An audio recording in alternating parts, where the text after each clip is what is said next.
ഇപ്പൊ നമ്മുടെ സൈഡിലേക്ക് ഒരു ഓൺലൈൻ UG PG പ്രോഗ്രാമിന് ഒരു ക്ലൈന്റ് അല്ലെങ്കിൽ ഒരു സ്റ്റുഡന്റ് വരുമ്പോൾ എനിക്ക് പേഴ്സണലി ഫീൽ ചെയ്തിട്ടുണ്ട് നമ്മൾ ഇഗ്നോനെ കൂടുതൽ പ്രൊമോട്ട് ചെയ്യുന്നില്ല, അല്ലെങ്കിൽ ചില സമയത്ത് നമ്മൾ ഇഗ്നോനെ ഡീഗ്രേഡ് ചെയ്യുന്ന പോലെ തോന്നിയിട്ടുണ്ട്. എന്താണ് അതിന്റെ ഒരു റീസൺ?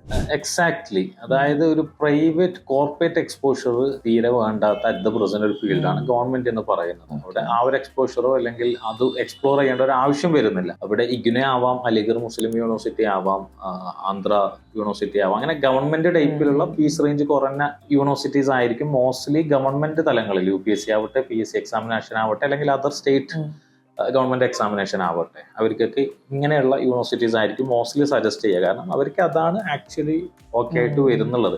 അവിടെയും ഇവർക്ക് മറ്റുള്ള യൂണിവേഴ്സിറ്റി സെലക്ട് ചെയ്യാൻ പറ്റുക എന്നില്ല, ഇത് ആവശ്യങ്ങൾ കുറവായിട്ടാണ് വരുന്നുള്ളത്. അപ്പോൾ അതുകൊണ്ട് തന്നെ ഇത് സജസ്റ്റ് ചെയ്യാം. അപ്പോൾ എനിക്ക് എന്താ മനസ്സിലായി വെച്ചിട്ടുണ്ടെങ്കിൽ അറ്റ് ദ പ്രസന്റ് സ്റ്റേജ് മുന്നത്തെ പോലെയല്ല, ഒരുപാട് ഓപ്ഷൻസ് സ്റ്റുഡൻസിന്റെ അല്ലെങ്കിൽ ക്ലയൻസിന് ഒരുപാട് ഓപ്ഷൻസ് ഉണ്ട്. അപ്പോൾ ഒരു ഗവൺമെന്റ് സെക്ടർ അല്ലെങ്കിൽ കൂടുതൽ കോർപ്പറേറ്റ് എക്സ്പോഷർ ഇല്ലാത്ത ജോലികൾക്ക് ഇഗ്നോ പോലത്തുള്ള യൂണിവേഴ്സിറ്റി നല്ലതായിരിക്കും പറയാം. പക്ഷെ കൂടുതൽ കോർപ്പറേറ്റ് എക്സ്പോഷർ വേണ്ട ജോലികൾക്കാണെങ്കിൽ മറ്റുള്ള അല്ലെങ്കിൽ കൂടുതൽ കോർപ്പറേറ്റ് എക്സ്പോഷർ ലഭിക്കുന്ന യൂണിവേഴ്സിറ്റീസ് ആയിരിക്കും നല്ലത്. അത് അന്ന് ഉണ്ടായിരുന്നില്ല, ഇന്നത് ഉണ്ട്. അന്ന് എല്ലാ മാക്സിമം കോർപ്പറേറ്റ് എക്സ്പോഷർ ആഗ്രഹിക്കുന്നവരും ഇഗ്നോ ആയിരുന്നു one of the option. Clear ആയോ? കാരണം അതൊരു തിയററ്റിക്കൽ എക്സാമിനേഷൻ ആണ്.